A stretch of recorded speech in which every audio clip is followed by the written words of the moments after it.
Ward 9 के निगम पार्षद Ruby Dharmendra Rawat से अक्ष इंडिया न्यूज़ की टीम ने वार्ड की सफाई व जनता विहार के स्कूल के विषय में की विशेष बातचीत, जिसमें रूबी रावत ने बताया जनता विहार के स्कूल को गुलाब सिंह राठौर अपने वार्ड में बता रहे हैं, जबकि आज फाइनल हो गया कि वह स्कूल हमारे वार्ड 9 में है। देखिए इस खास रिपोर्ट में। मैम 15 साल से एमसीडी में भाजपा शासित था और इस बार पहली बार दिल्ली सरकार में भी आम आदमी पार्टी है और एमसीडी में आम आदमी पार्टी है। इसका कितना बेनिफिट आम आदमी को मिल रहा है? देखिए, जैसे कि आपने कहा कि दिल्ली सरकार में भी आम आदमी पार्टी है और दिल्ली सरकार के कामों को देखकर ही इस बार एमसीडी में भी आम आदमी पार्टी आई है। इसका बेनिफिट हमें ये है कि जहाँ जहाँ हमारे विधायक हैं वहाँ पर हमारे जो काम है वो बहुत ही अच्छे तरह से हमें पूरा दिल्ली सरकार का उसमें सहयोग मिल रहा है। मैम विगत कुछ दिनों से जनता विहार जो स्कूल का मैटर एक डिस्प्यूट बन चुका था। वार्ड नंबर 9 में भी इधर गुलाब सिंह राठौर जी के भी क्षेत्र में हो रहा था। वो बताते कि अपने क्षेत्र में है। तो ये इस मैटर में क्या क्या परेशानी हुई थी? ये मेन चीज़ क्या था? किस प्रकार का डिस्प्यूट मान सकते हो आप इस? देखिए, जो गुलाब सिंह राठौर जी हैं वार्ड नंबर 8 के पार्षद हैं और बहुत सीनियर पार्षद हैं।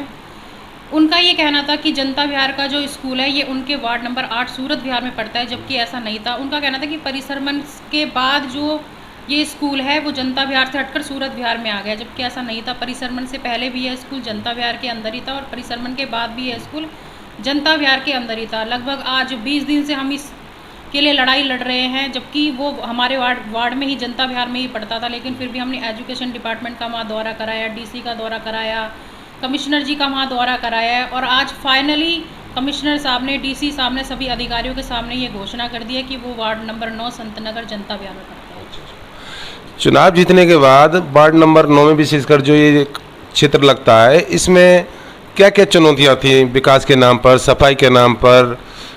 इससे पहले भाजपा के पार्षद थे, क्या कहेंगे आप? देखिए, सफाई के लिए तो हमारी चुनौतियाँ आज भी जारी हैं, क्योंकि 15 साल जो बीजेपी शासित यहाँ पर कल्पना झा जी थी वहाँ पर एमसीडी में, जो पहले वहाँ की पार्षद थी, तो नालियों का तो बिल्कुल डैमेज है, बहुत बुरा हाल था।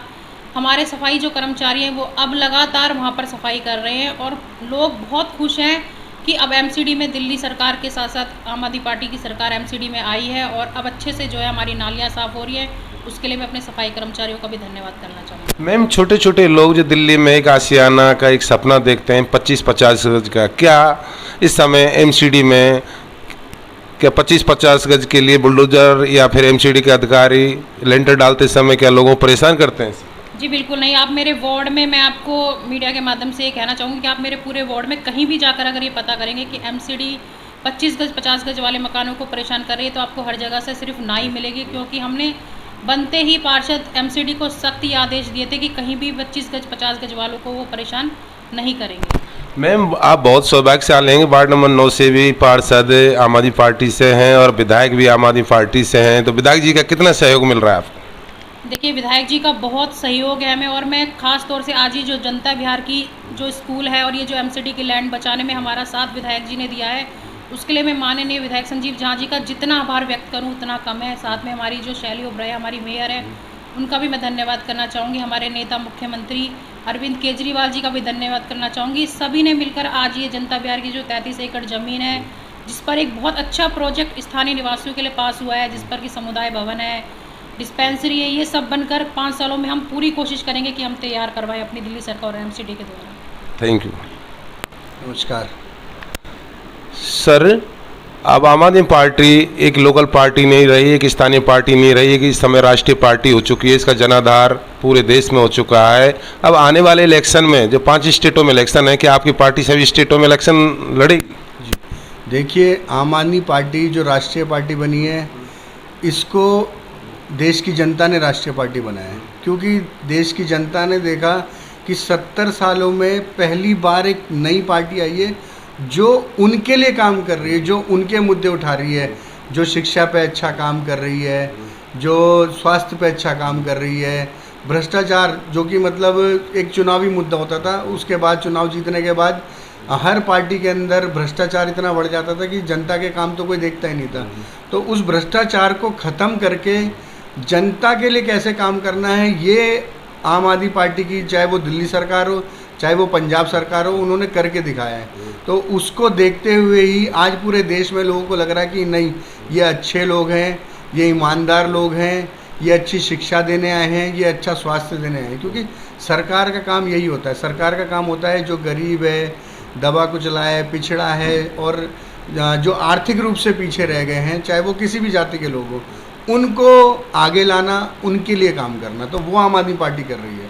आम आदमी पार्टी के प्रमुख केजरीवाल जी का कहना है कि भारतीय जनता पार्टी ने किसी न किसी रूप में है ना पार्टी के सीनियर नेता मनीष सिसोदिया, सत्येंद्र जैन को अंदर जेल में भिजवा दिया। इसके बावजूद भी पार्टी का जनाधार बढ़ता जा रहा है, क्या कहेंगे? देखिए, लोग समझ रहे हैं कि केवल जो नेता देश के अंदर अच्छा काम कर रहे हैं उनको कहीं ना कहीं टारगेट किया जा रहा है भाजपा के द्वारा। क्योंकि मनीष सिसोदिया हमारे देश के, मैं कहूँगा एक तरह से वो ब्रांड एम्बेसडर हैं शिक्षा के। क्योंकि आज तक शिक्षा पे इतना अच्छा काम किसी भी स्टेट के शिक्षा मंत्री ने नहीं किया।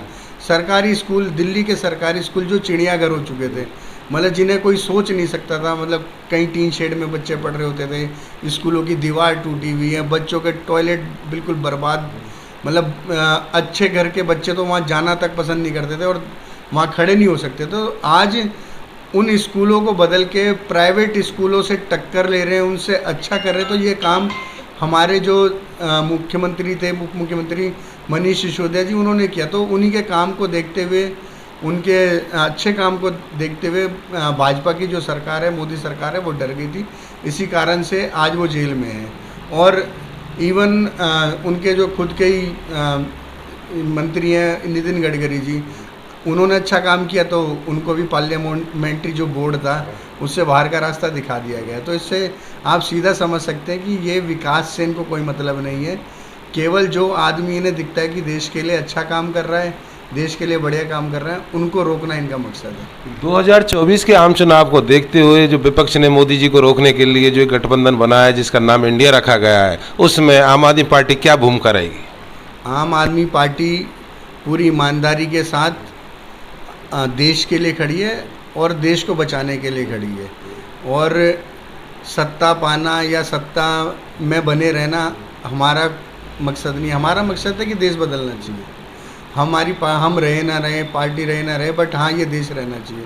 तो इसको लेकर ही अरविंद जी काम कर रहे हैं। और हम ये चाहते हैं कि देश के अंदर जो लोकतंत्र ख़त्म होता जा रहा है, जिस तरीके से लोकतांत्रिक जितनी व्यवस्थाएं हैं उसको नरेंद्र मोदी जी ख़त्म करते जा रहे हैं, वो बची रहें, मीडिया बचा रहे, देश के जितने भी जो संघीय ढांचा है वो बचा रहे, हमारा जो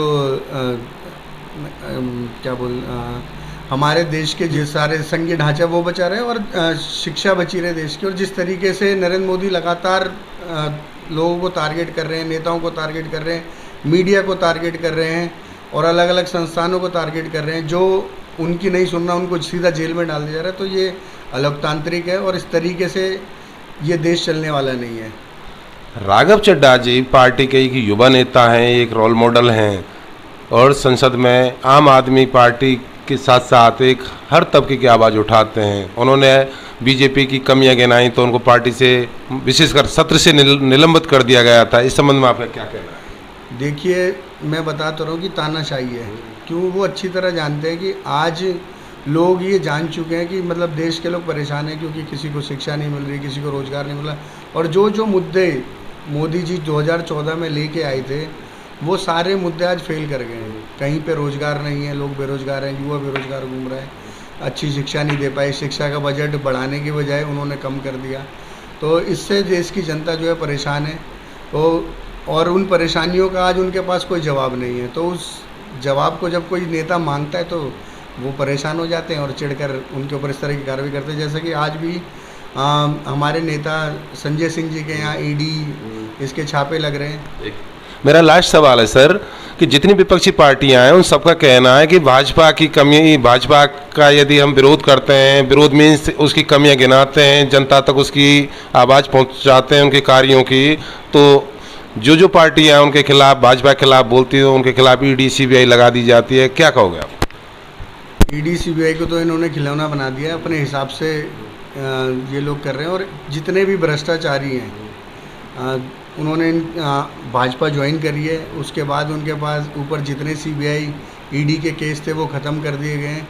हर नेता को ये ईडी सीबीआई के ज़रिए पहले उन पे केस लगाते हैं, उनको जेल भेजते हैं और फिर उन लोगों से जाके ये लोग बात करते हैं कि भाई आप अगर हमारी पार्टी में शामिल हो जाते हो, अगर आप भाजपा ज्वाइन कर लेते हो, आपके सारे केस हटा दिए जाएंगे, आप पे सारे केस ख़त्म हो जाएंगे, सारी जांच बंद कर दी जाएगी। तो जो नेता टूट कर इनकी पार्टी में चला जाता है उसका वो भ्रष्टाचार ख़त्म हो जाता है और जो नहीं मानता है उसे ये जेल में रखते हैं।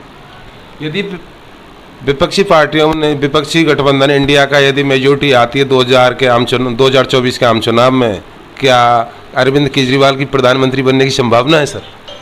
देखिए हमारे पार्टी के नेता हैं, देखो हम पार्टी के कार्यकर्ता हैं, तो हम तो चाहेंगे कि वो प्रधानमंत्री बने, बट देश के लोग और देश के नेता और इंडिया गठबंधन ने ये तय करना है। ये हम लोगों ने, आम आदमी पार्टी ने तय नहीं करना है कि कौन प्रधानमंत्री बनेगा।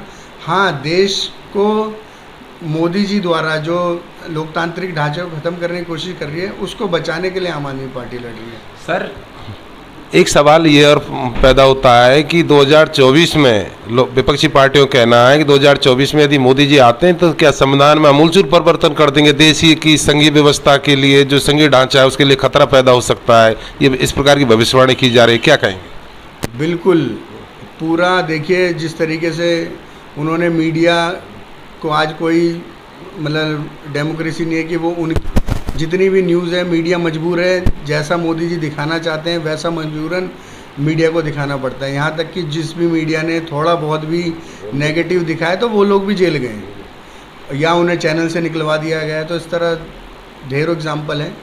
आम जनता की एक आवाज़ उठ के सामने आती है कि मोदी जी कभी मीडिया का सामना नहीं करते, क्या कहेंगे?